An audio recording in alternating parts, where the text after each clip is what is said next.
a second ago. Maybe she's not out. Anyway, Jen Lam. Oh, Jen's up there. Oh, Jen is up there. I'm visiting with Dorothy. Oh, yeah. Okay. Jen is up there. And with Professor Julia Flagg up there, also our senior faculty fellows.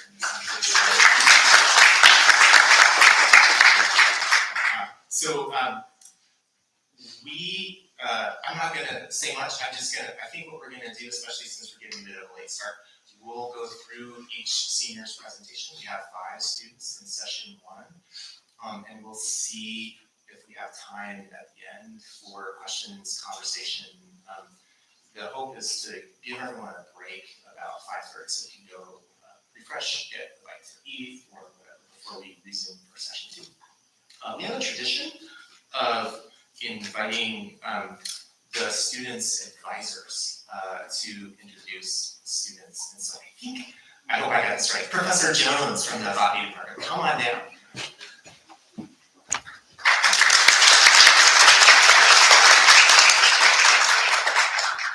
All right, it's my pleasure to introduce Dr. Bermudez, who did an amazing project, which you'll hear about. One of the things that just really stood out to me as I worked with Anna is just her dedication to learning and to teaching. So she served for 2 years, after taking my class, she served for 2 years as a tutor and teaching assistant and helping other students to learn their plants and learn the local flora. And to me, that just illustrates her passion for learning and passion for sharing what she knows. So without further ado, I'll welcome Anna Bermudez.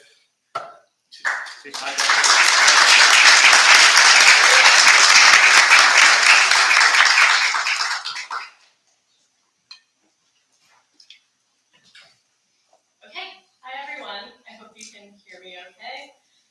Happy to be starting off our evening tonight. I'm just going to be having a casual conversation with you guys about what I did these past 2.5 years. Basically, my project was on cultivating native orchids in the Connecticut College Arboretum. So yeah, I'm going to talk about all things related to that. But you may be wondering, why orchids? It's sort of a very specific thing to me. I've had this interest for a long time since I completed this internship with Fairchild Tropical Botanic Garden in the summer of 2023. I did a lot of very intense orchid micropropagation. So I worked in a lab, just thousands of orchids micropropagating. And they were tropical orchids, what they work with in Florida. And so that was a super interesting experience, learning about what orchids are, and then how to communicate what they are and how important they are to a range of audiences. So I did presentations to young, elementary age children, and then I also did presentations for teachers who were learning how to then teach this subject to their students. But it really introduced me to what orchids were and started this obsession of mine, you could say. And then I later had this past summer an internship experience with the Connecticut College Arboretum, where I was a curatorial intern. I got so much experience with working with the landscape that we have here. So that's sort of what helped me decide where I wanted to do this project. And I also just got so much experience with identifying plants, which is a big part of what I do. And then those lovely people in that photo there helped me all along the way with my project. They literally put their hands in the soil to dig these things for me. And so what is my SIP? I've been talking about orchids a little bit, but basically my project was aiming to restore some favorable habitat conditions for some existing populations of orchids that we had in the native plant collection at the Arboretum. So I basically wanted to see what I could do to these areas to make sure that our orchids were in the best shape as possible, that they were blooming often, and then also this idea of transforming this trail side into a more vibrant and biodiverse space for people to enjoy when they go to the Arboretum. And then a third goal of my project, which was really important to me, was figuring out how I could educate the public on how they can do this themselves. So not just I'm doing this project for the Arboretum and for myself, but how can I teach people about the importance of native orchids, just as like in a pollinator way, and biodiversity way, and also like how can you do this yourself, based off of what I did. So the first element of my project was figuring out which orchids I wanted to grow in the Arboretum. So these are all beautiful species of native orchids to our area that actually, most of them already exist in certain populations in our Arboretum. So they're not new in any way. But these are sort of some good ones for the area that I chose. So I chose the area because I did some extensive soil testing in another class that I did. And basically I found this good plot in the Arboretum that could sort of serve as like a test garden. So I would experiment with transplanting these species and see how well they do, and then the Arboretum can then sort of track them and see what this could inform for later research. So these are some beautiful species that I chose. And then once I chose my species and figured out what would work best, I did the maintenance that I explained before. So basically prepping my plots, making sure that there's not any crazy like invasive plants that are gonna take them over. A lot of this involved some like crazy birch stands and a lot of like cherry saplings that were super just like weedy. Those aren't invasive plants, but they were sort of taking over that area. And like I said before, there were some existing populations of lady slippers here, which you may be able to see it in the rightmost photo, the bottom right photo. And they're sort of nestled in some poison ivy there, which was lovely to dig through.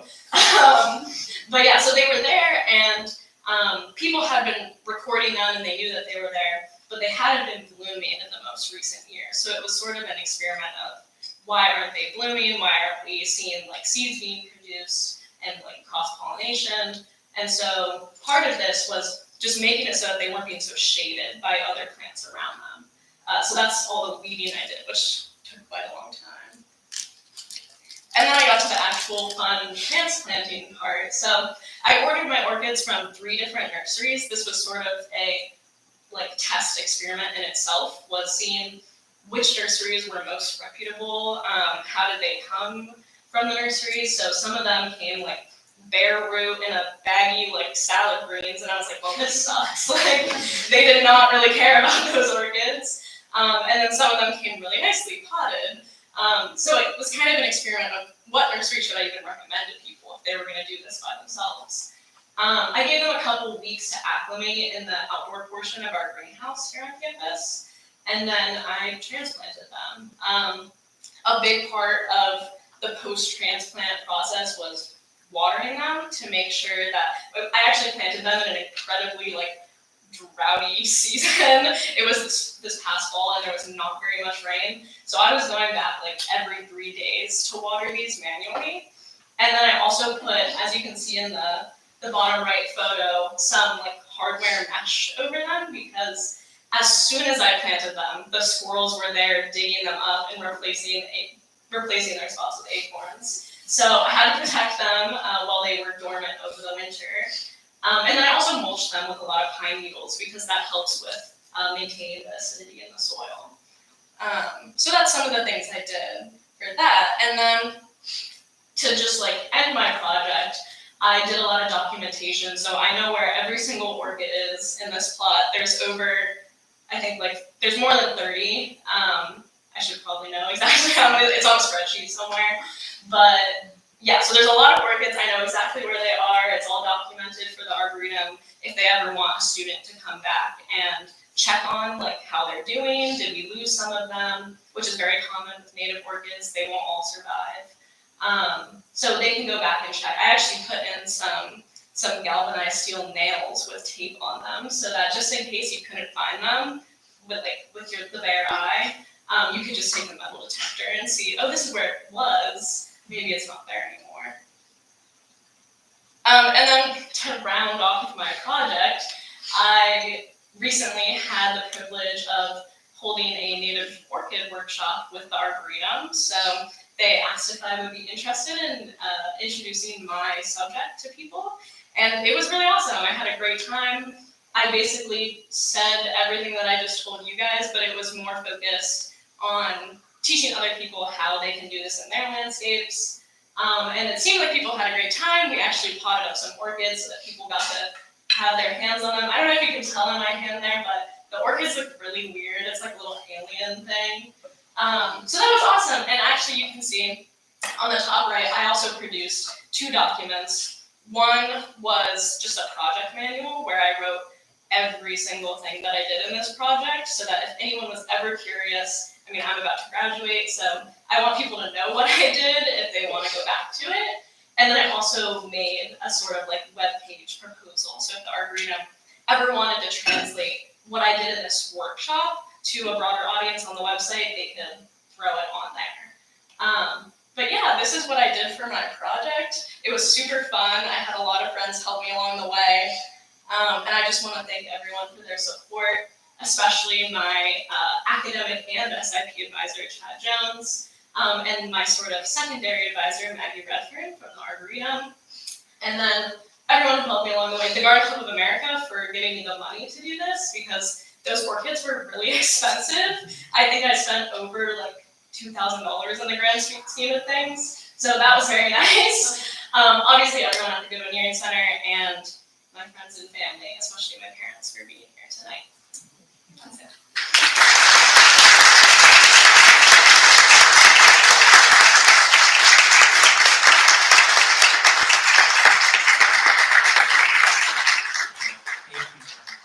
Fabulous. This is the slightly embarrassing part where I'm gonna, I had all of the students' slides all queued up perfectly, and I lost it when I restarted the computer here trying to get things done. So I'm gonna,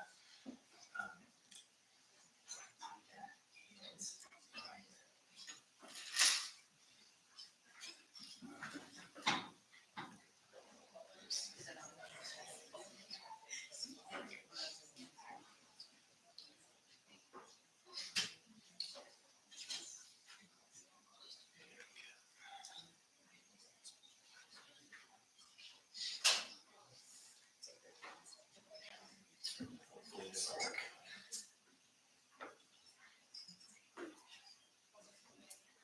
Yeah, okay. So I'd like to invite our next SIP advisor to come on down, and I think it's Professor Flagg.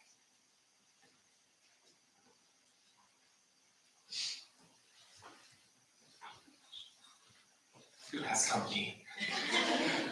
And Dorothy.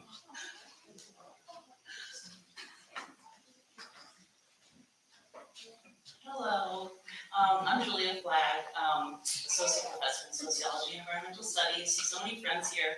I did have to bring my newborn daughter. It's never too young, right, to start learning. So I met Riley a couple of years ago in my ES 100 level class. And Riley, in that class at least, was the kind of student who's a really strong student, but on the quieter side. And my experience with those kind of students is that it can be really easy to sort of not give them as much time maybe as they deserve. But I sort of, Riley did great in the class, and the even better part was that I sort of kept running into Riley, at these sorts of events and talks and things like that. And every interaction I had with her was just so pleasant. And it's kind of rare that I get to work with a lot of great students who share my interests, but it's rare to meet a student who not only shares my interests, but also really understands my sense of humor and laughs at my jokes, and who we sort of, that's the little things that count, but who we also sort of had the same energy, and that was just invaluable. So I got to work with Riley on this fascinating project on tourism in Maine and the climate impacts that Maine is facing. And in so doing, I learned that Riley is sort of a glutton for punishment. She worked twice in Maine bureaucracy, which I did that a long time ago for the state of New Jersey, and one time was more than enough for me. But Riley did it twice, once for the state of Maine and once for the town of Casco, which is just impressive. And Riley's goal is to do more of this, if you can believe it. And we need champions like that, fighting the good fight on the ground level. The last thing I'll just say about Riley is that I just learned that this whole time she was doing a year-long senior thesis in English, which I knew nothing about, and it's about fairy tales, in case you want to talk to her about it. And we talked a little bit about that too. So thanks, Riley, for making this whole thing, worthwhile. And yeah, I'll leave it to you. Thanks.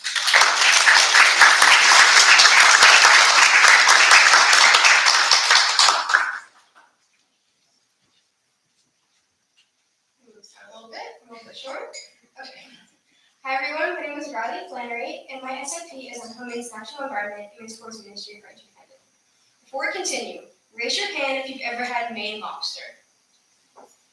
A lot of you, okay. Raise your hand if you've ever been to a Maine beach. Okay. Raise your hand if you've ever been to Maine in general.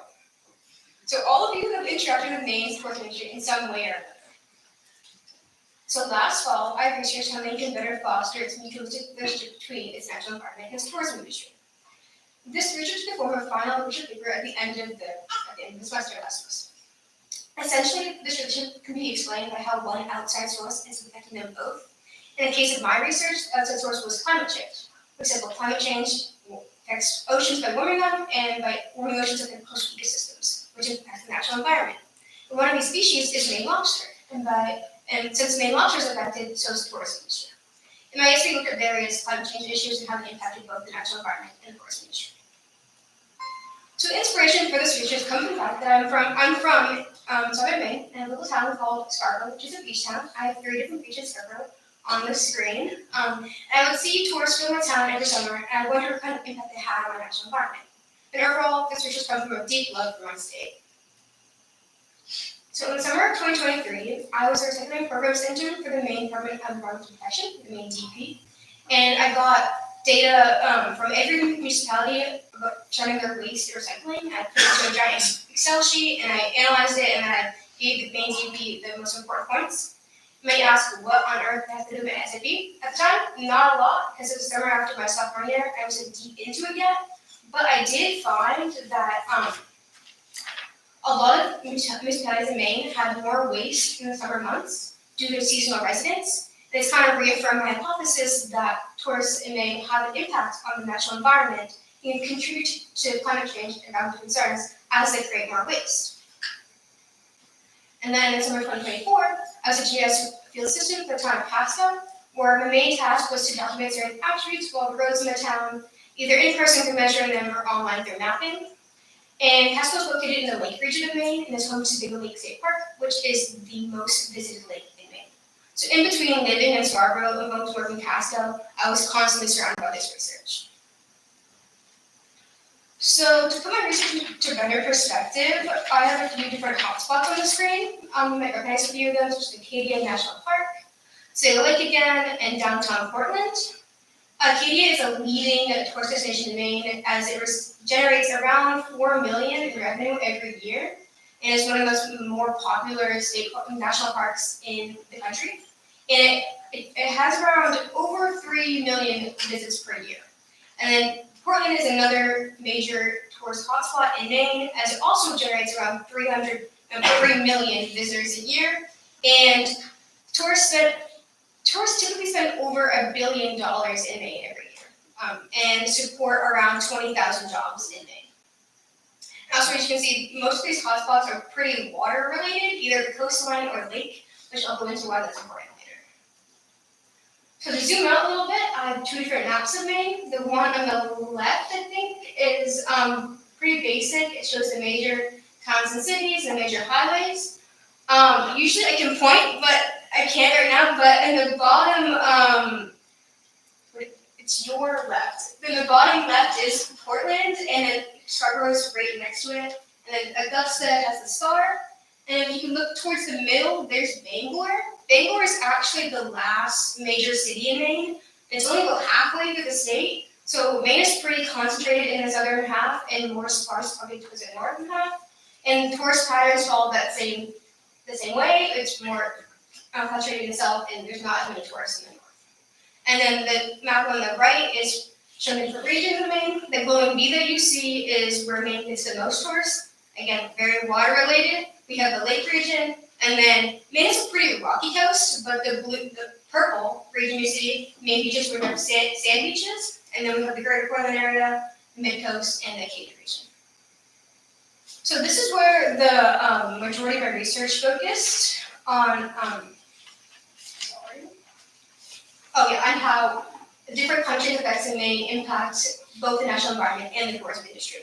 So I already mentioned warming waters and how warming waters affect coastal ecosystems and therefore the national environment, but one of these species is Maine lobster. Maine lobster is steadily moving north to cooler Canadian waters, and if they continue this migration, it'll be a massive blow to the tourism industry, as the tourism industry is highly dependent on Maine lobster. And then with sea level rise and coastal erosion, Maine is experiencing a great deal of beach loss at the moment due to sea level rise and coastal erosion, which impacts the natural environment as coastline is a major habitat for many of these coastal ecosystems, but also impacts the tourism industry, as we've seen, coastline is a big draw for tourists in Maine. And then farming is a very interesting story because farmers actually experience a longer growing season in Maine due to these increased temperatures, and will allow tourists to visit longer into the year. But this positive aspect will be very short-lived as temperatures continue to rise and the heat will negatively affect crops, livestock, and workers. And then with wildlife, Maine is experiencing intense droughts followed by intense downpours, which impacts the wildlife and therefore the natural environment.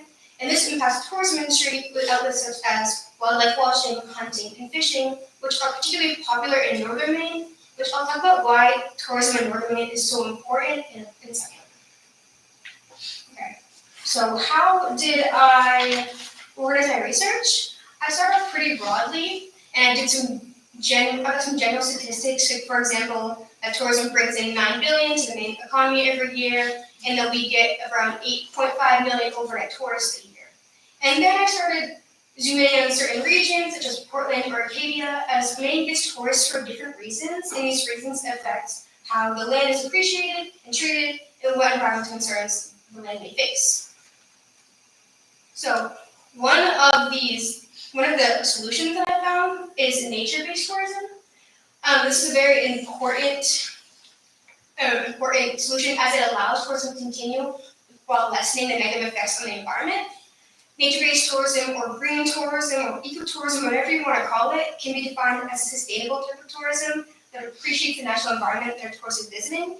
This is very important because decreasing tourism in Maine is not an option. Maine depends on its tourism to function. There are many businesses in Maine that are purely seasonal and make all their profit within a few months, mainly from tourists. So this research might be a case against tourism, only a case to make it more sustainable. Another solution that I found is the idea of spreading tourism out. I did a case study in New Jersey with agritourism, which is essentially agricultural tourism.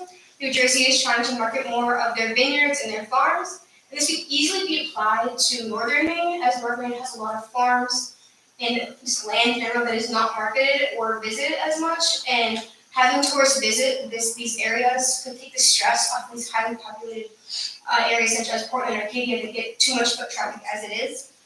And then inland towns in northern Maine have already expressed a support for this idea, as it would allow the wealth of tourism to be spread throughout the entirety of the state instead of just concentrating it in the north. And as of now, there isn't enough research to say that having tourists move to northern Maine would negatively just bring the problem to the north, but the answer is most likely that it wouldn't. It's very highly likely that northern Maine would ever be more popular than southern Maine, and that tourism patterns wouldn't. It's very highly likely that they would change drastically enough to negatively impact northern Maine. So I have 3 major takeaways from this research, and that what tourists need to do is to practice nature-based tourism and be more environmentally conscious of the land they are visiting and the places that they are visiting. And what the state of Maine needs to do is market more to push nature-based tourism more and market it more, but also to market more of northern Maine and spread tourism throughout the state. And then overall, my research argues that the two, the tourism industry and the natural environment, they need each other. Without the natural environment, tourists would have no place to visit in Maine. And at the same time, the revenue that tourists brings in helps to protect the natural environment and keep it beautiful and healthy. And I want to thank Professor Fleck for not only being my SAP advisor, but also my ES major advisor. To everyone in GNCE, to my various supervisors over the past summers, to the Hill Center, and to my friends and family for always supporting me, and to my parents for watching.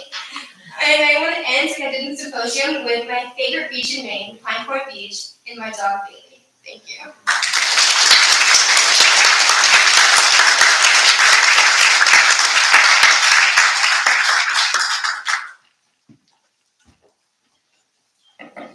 Awesome, thank you, Riley. I don't want to take that picture down, actually, I will. Next.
This is, I have to apologize, you've got further tech issues. What I'm seeing there is not the same as what I'm seeing here. Try something.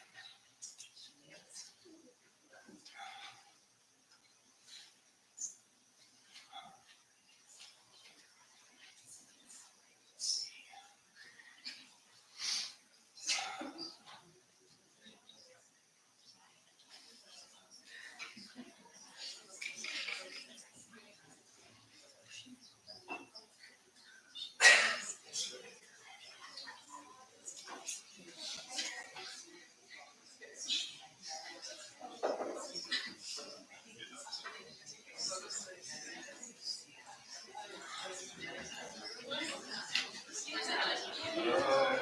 This sort of situation.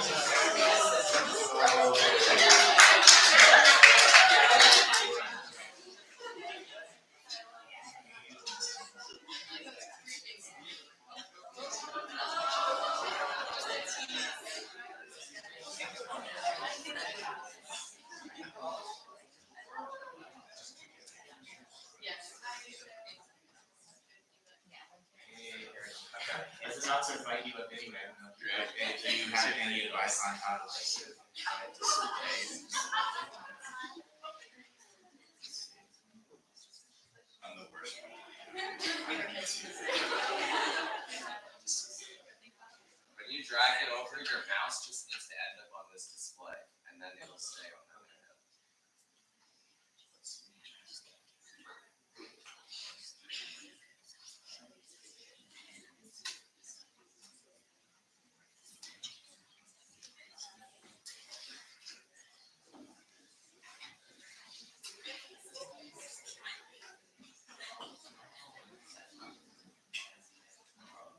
They had no trouble with the PowerPoint, it was supposed to be Google Slides, and it was all that's wrong.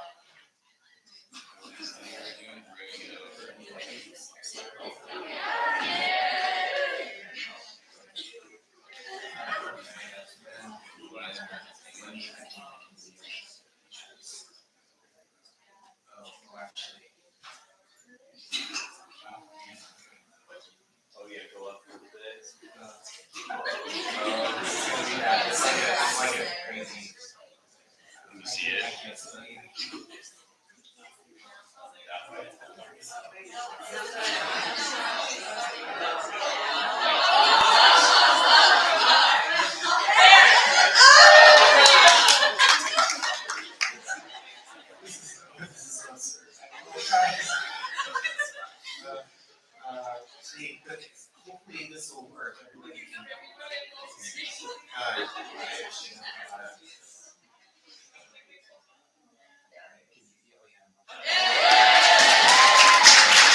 Round of applause for Professor Gizley. Going to introduce our next speaker. So we're up here to obviously thoroughly embarrass Sabila. It is honestly a true honor to be able to introduce Sabila. I first met Sabila, I believe their freshman year, and Jen said, "You gotta meet this student. They're really interested in soil nutrients and insects." And sure enough, Sabila came to my office, sat down, and we talked about nutrient cycling and bugs.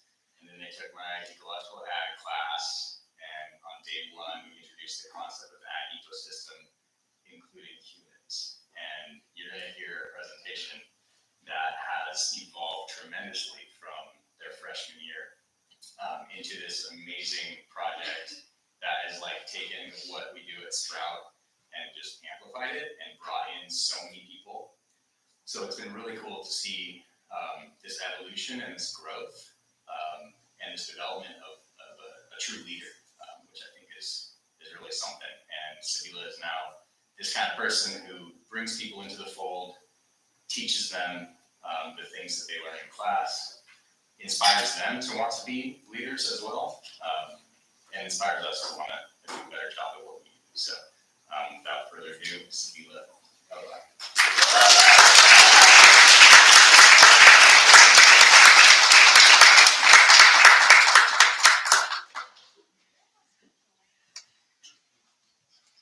Hey guys, that was a lot of drama. Derek and Eric are actually paid actors. Oh wait, it still has Riley's or Anna's thing on the screen. The arrows? Okay, perfect. If the arrows work, If you hit the arrows, it should. we're lit. That's, well, I didn't need to just read from, okay, you know, we've all, okay. I'm Sabila Olibai. I'm going to be presenting about why community gardens aren't cute, growing for food sovereignty. Hopefully this works. Okay, first I'm going to give, wow, really need to see this. Okay, first I'm going to give some context about what a food system is. Essentially, a food system is the complex network of all the steps involved in you eating food. So everything from the farmer growing and raising the food to it being sent to a distribution center and packaged and made into a product, and then it being marketed and put on your shelves in the grocery stores, and then you go into the grocery store, buying it, bringing it home, cooking it, preparing it, eating it, and then the waste after what you don't eat and what comes out of you is all part of the food system. So our current food system is characterized by industrial agriculture, which you probably have a sense of what that is from just hearing the word and seeing the pictures. So it's essentially large-scale monoculture mass production of one type of crop that uses lots of heavy machinery and large inputs of fertilizers and pesticides. Another important part of the current food system is consolidated chains. And essentially this just means that a few corporations own and control multiple steps in the food process. Also, 68% of farm workers in the US are immigrants, and 44% of them are undocumented. So you eating food relies on work done by farm laborers that are immigrants. And an alternative food network is just any food network or system that isn't characterized by those things, that isn't corporate and industrial. So why is any of this important? That current system that I just described is extremely unsustainable. Industrial agriculture degrades the environment, it erodes the soil, it pollutes waterways, and it produces a lot of greenhouse gas emissions. And that consolidation of power that I was just talking about, where corporations own the food production, distribution, and marketing, gives them the power to force horrible conditions and unfair pay onto farm laborers and food system workers. Also, historically, the food system has functioned to systematically oppress marginalized community and create food insecurity, particularly for low-income and Black and brown people. Also, we all eat every single day. Do you know where your food comes from? Let's do a little poll. Raise your hand if you know where 100% of your food comes from. 80%, 50%, 25%, 5%? That's really little, and it's not very many of us. It's something that affects us literally every single day, yet we essentially have no idea where our food came from or what it took to get to us. And it's also important because food is not just sustenance, it's intimately tied to our culture and community. So if you think about your cultural identity and traditions that you have or holidays that you celebrate, are they connected to a certain type of food or meal? Does it involve sharing that with your friends and family? Also think about communal meals, even family dinners, barbecues, eating together at Harris. All of these things bring us a sense of belonging and inclusion and community. Food is central to our lives, for our bodies to survive, and also to connect us to each other. My work in the food system started with my Sprout summer internship 2 summers ago, where I learned how to grow food from seeds and from starts, and I learned how much we can grow in a very small space and how empowering it is to produce so much produce and to be able to share with people that need it and the people that we love. It was also my introduction to working with Fresh New London, which, if you don't know, is the sole food justice nonprofit in London. They grow accessible produce for residents. They also do a lot of community engagement and youth education and leadership programming. I've learned so much from Sprout, but they've also taught me the importance of including community in the process of growing food and what an alternative food system can look like.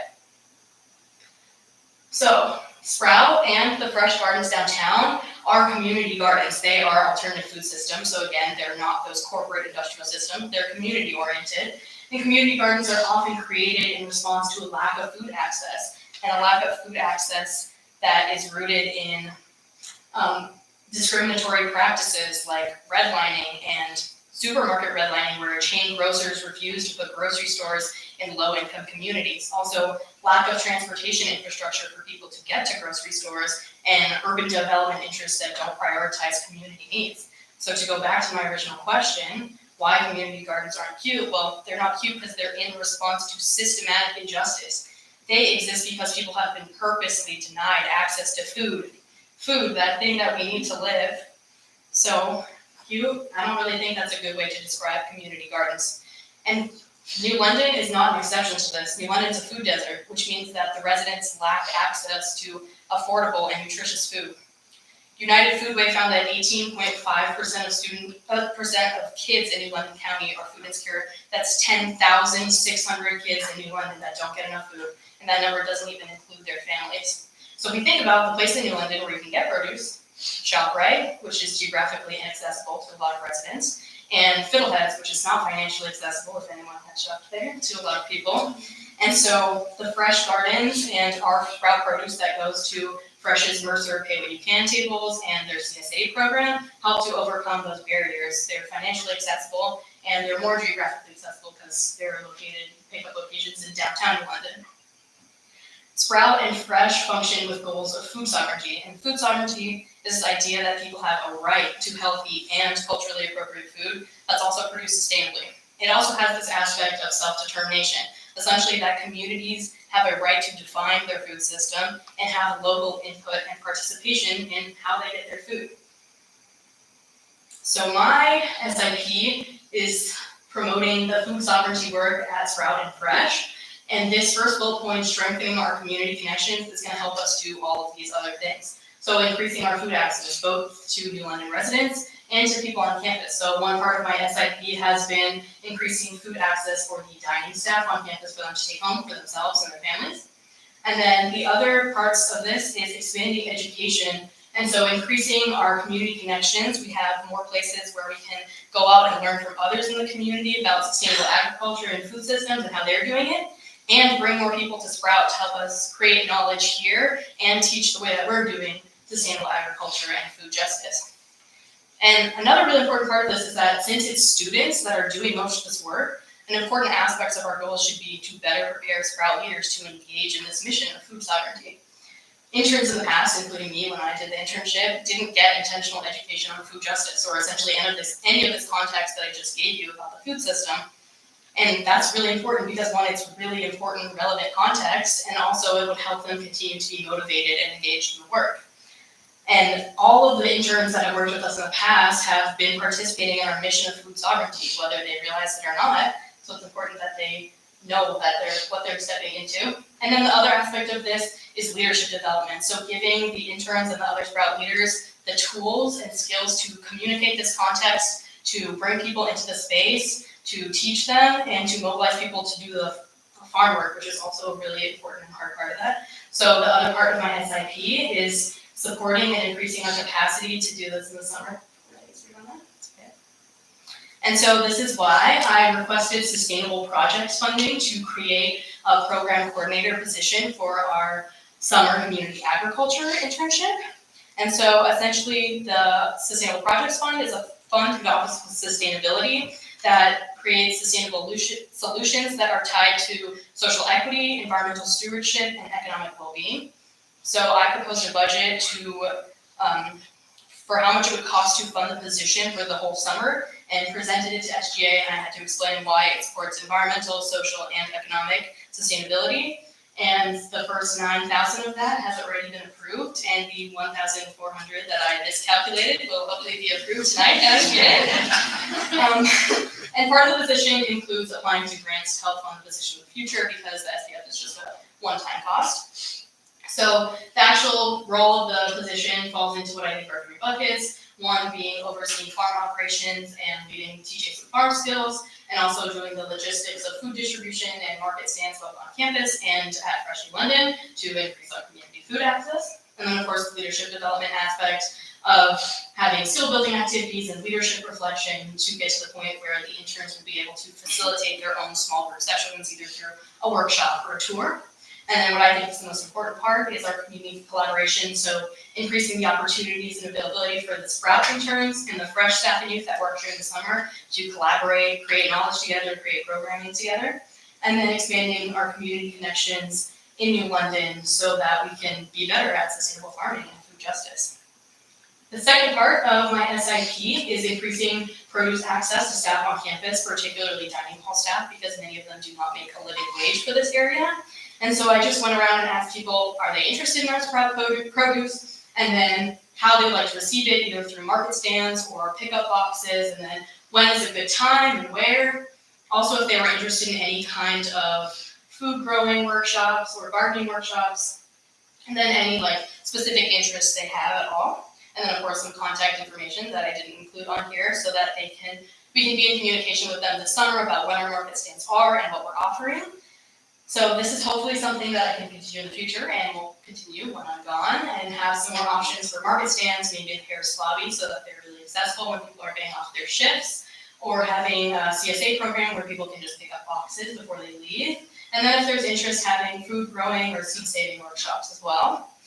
And so I'm hoping, well, I'm really excited actually. I'm going to be working the internship this summer as the program coordinator, and I'm really excited to continue this work and also see the application of this part of my project through, and the whole other part of it too. But not just my work is done. I also think that you guys have some work to do now that you understand why the community gardens are so important. I just wanted to give you some alternative ways to talk about them. I don't know if anyone's seen this, avoid using anti-wetland language, but I decided to put my own take on this. So let me read you a few. Instead of saying, this market stand is so cute, say, this market stand is providing sustainably grown, accessible produce. Instead of saying, I wish I was a plant person, say, I can learn to grow food for myself and my community. Instead of saying, it's so fun that you grow this, say, it's so powerful that you grow food to resist the corporate controlled food system. If anyone wants this, let me know, I'll send it to you. I can even print out little ones. Oh yeah, please take a picture, go ahead. But yeah, just some options of way to change the language talking about this. So to conclude, I just want to remind you that calling community gardens cute might seem harmless, but your words are powerful, and this language does diminish their real purpose and power and their hard work.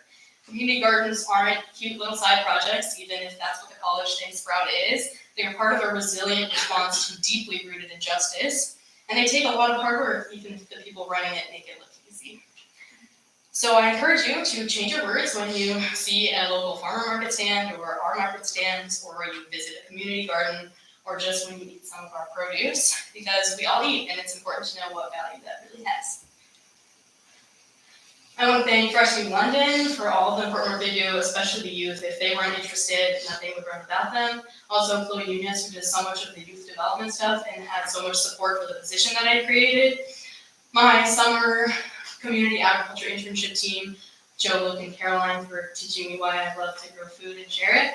All my friends, but specifically Paloma Doyle, who has supported me, helped me, advised me, believed in me. Honestly, I don't think this project would have happened without Paloma. Thank you so much, and all of my friends for supporting me through this crazy semester. Margaret Bounds for absolutely holding down sustainability on campus. We appreciate you so much, and for helping me with my SPF proposal. Eric Vukicevic for being my advisor and creating a new generation of farmers. The JA Dining staff for inspiring part of my SIP, and we're just so excited about our Sprout produce. And everyone that has ever worked at Sprout, if you came to a work party, if you helped me hold a hose, thank you, Hannah. Everyone who has come to help us are a part of this work, and we appreciate it and need you. Let me know if you have questions. Thank you.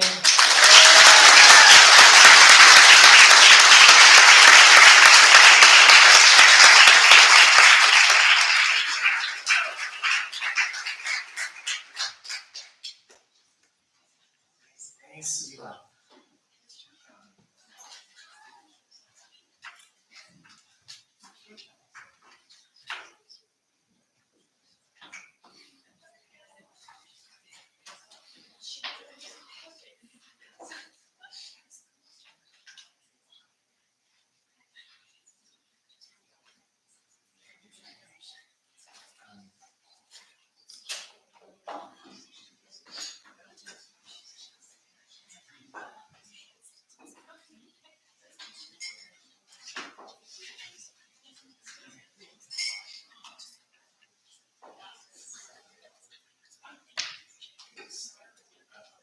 That's all Sprout produce, by the way.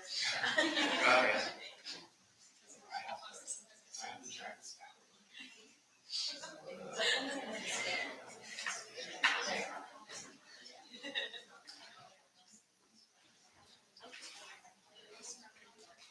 Does anybody else need the speaker notes on this one? Because if not, we can just mirror it, so it's all the same. I need the speaker notes and we can just make it the same.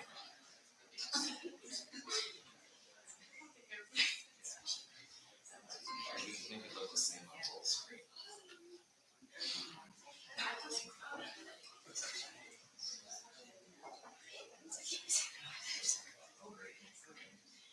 Oh, that's awesome. Thank you so much. Huge help. Thank you. You can tell this is not my strong suit.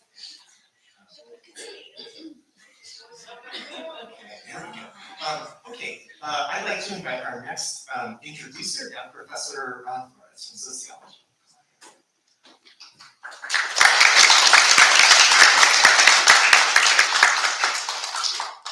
I also want to say a super quick, huge thank you to all the SIP advisors, to Professor Flores, Professor Vukicevic, Professor Flagg, everyone. It's like without all the work that you do, like none of this happens. So thank you.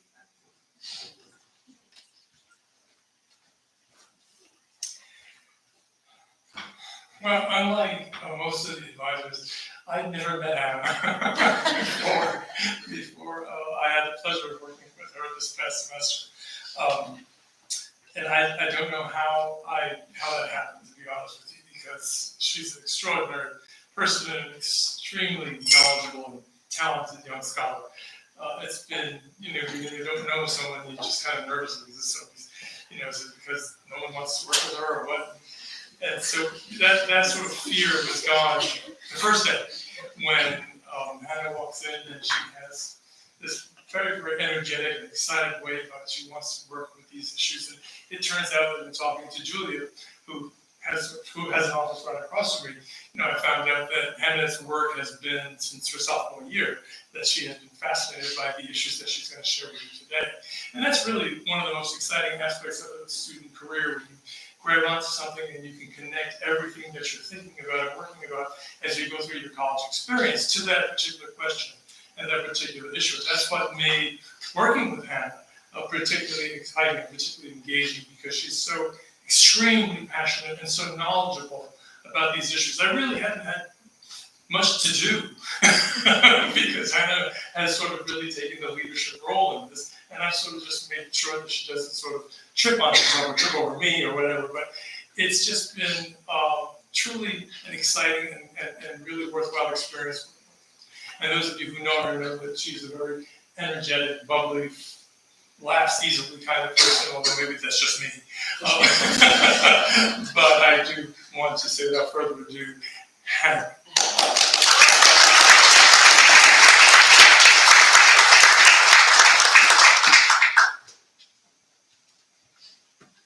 Okay.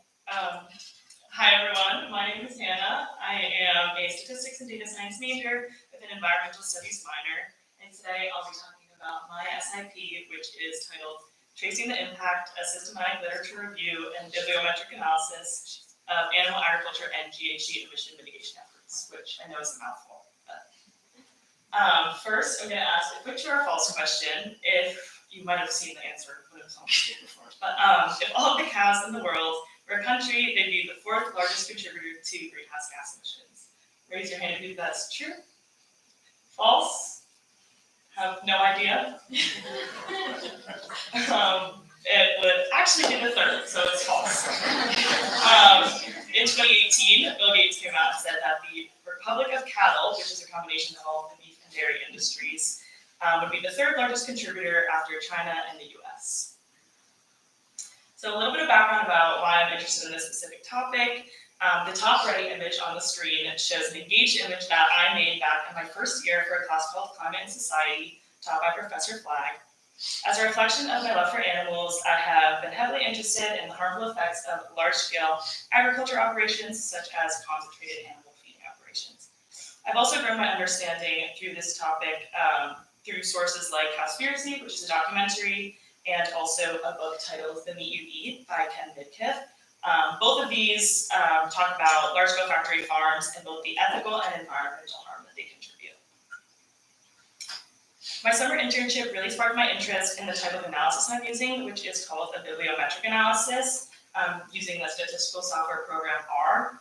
By definition, a bibliometric analysis is an analysis that can summarize and graphically represent trends in literature in order to understand relationships, identify gaps in knowledge or theoretical trends. I like to just call it a study of studies, which makes it a lot easier to understand, which you will see later on in this project. And 3 courses that I took that helped me in the process of completing the research were Statistical Computing with R, Co-evolution, Plants and People, and Environmental Justice, which I took abroad. So my guiding questions throughout my research have kind of evolved a lot, especially over the past 2.5 years.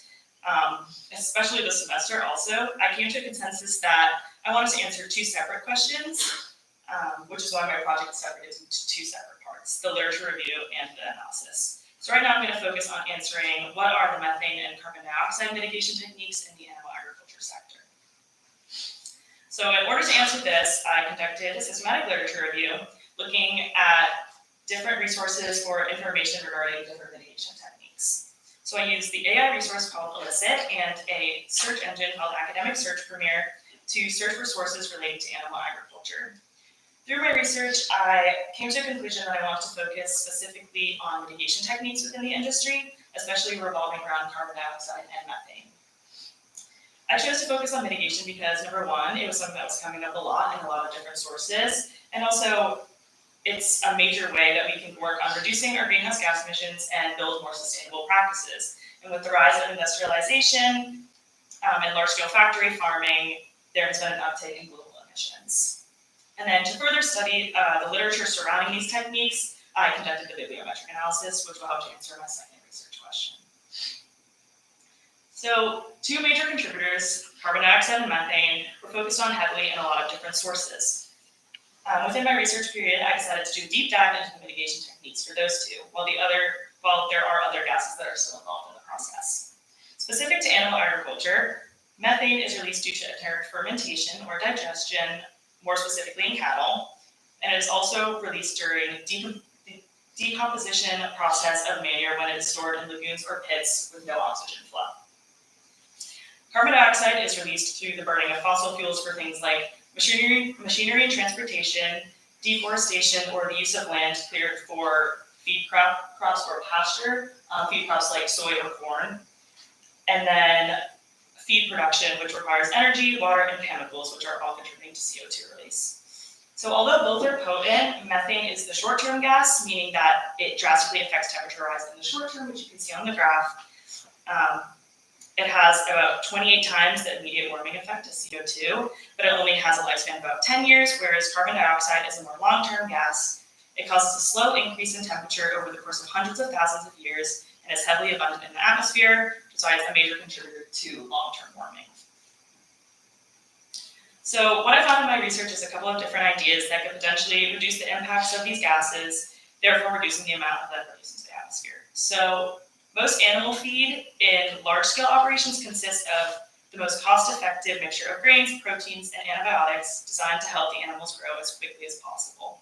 So this is in order to maximize profit. The issue with this is that most animals can't easily digest this and respond by releasing an abundance of methane. So one of the options is to increase the amount of dietary lipids in their diet, which are fats and oils that consist of essential nutrients that provide energy and store fat. Another option are nitrates, which can be converted into microbial protein. And lastly, ionophores, which can adjust the animal's ruminal fermentation and contribute to the improvement in performance and health. So essentially, they reduce the foam and bloating in the rumen, which is the largest compartment in the stomach, and decreases the substrate that's used to produce methane. For policy approaches, requiring farms to meet mitigation standards in exchange for subsidies, like cash back payments or tax breaks, seem to be an incentive. So, for example, the Environmental Quality Incentives Program provides technical and financial assistance to farmers that implement implement conservation practices. Taking advantage of incentives like this one can be a major step in the right direction. However, it can sometimes be difficult to get these large-scale factory operations to get on board with things like this. So as an effort to combat that, applying public pressure through campaigns, rallies, protests, etc., can be an opportunity to community build while fighting for lasting change within the industry.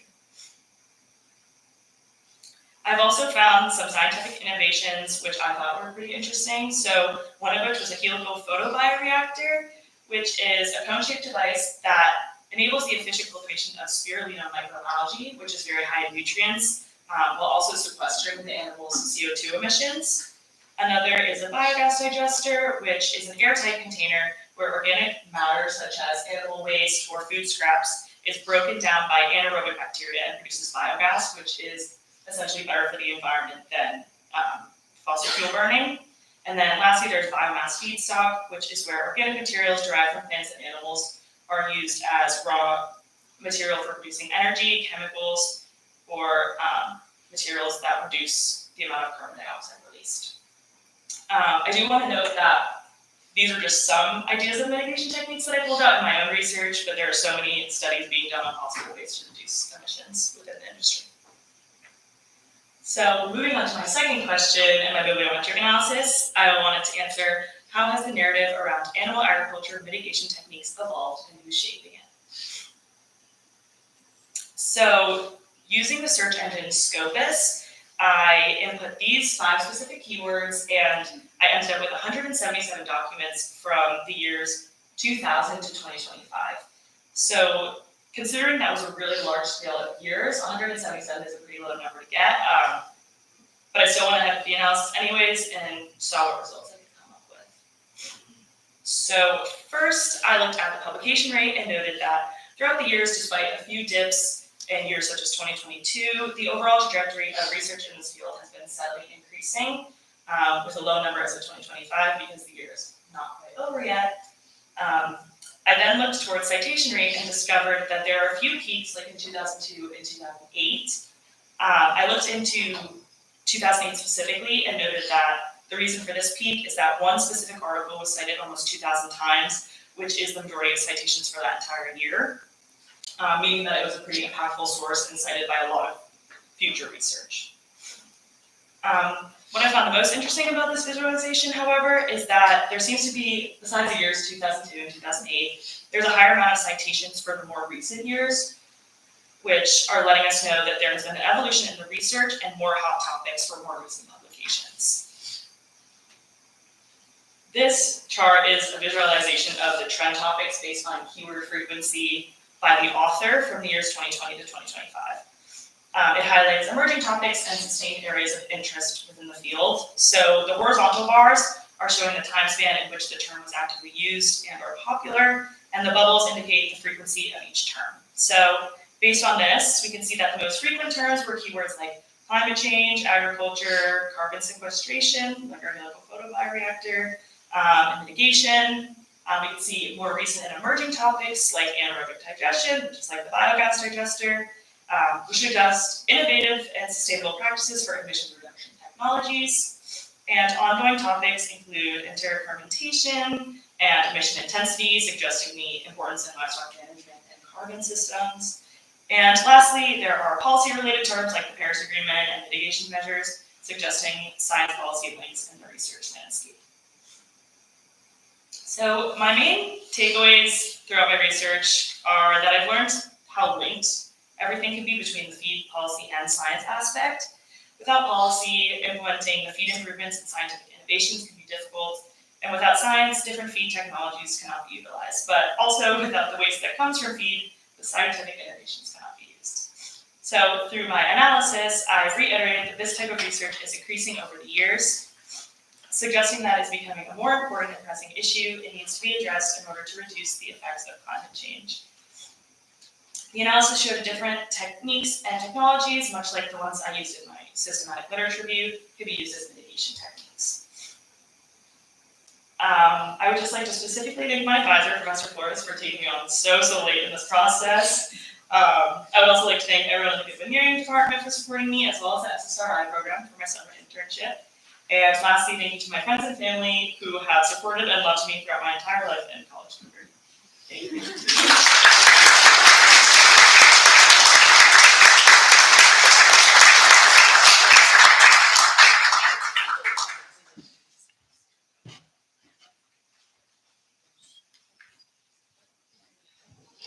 Thanks, Hannah. So we're a little behind schedule because of all the technological challenges. We had one more speaker scheduled for session 1, but we just confirmed that our faculty advisor can stay. So I think we're gonna, if that's cool, I think we're gonna go ahead and take our break and give everyone a chance to relax, get a bite to eat and then we'll resume back here at 6. And that'll give me a little time to kind of get the technology together.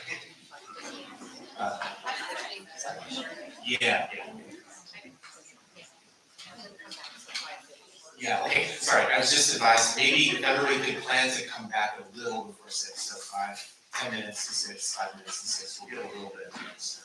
Since we'll have one more speaker. Thanks, everybody. Yeah, and I